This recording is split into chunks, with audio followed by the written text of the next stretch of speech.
You may be working at home now because of the coronavirus. Things have changed. So we're at home, you're working at your workstations. I've actually had a few people come in with increasing neck pain, and to be honest, my wife is having a lot more neck pain since she's been using electronic devices a lot more at home and sitting in bed and not doing proper ergonomics. So just to review, and I've mentioned this before, but it's very important because we're doing a lot more work at home. Keyboard's low. The center of your screen should be eye level. I like low hands, looking straight ahead.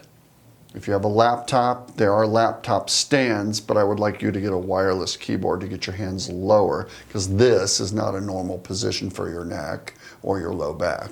This is more proper. Court reporters, some have some neck and back pain, but most of them that I've spoken with are in pretty good shape neck and back wise because they sit with pretty good posture, they look straight ahead, and their hands are low while they type. Try to mimic that behavior while at your workstation at home.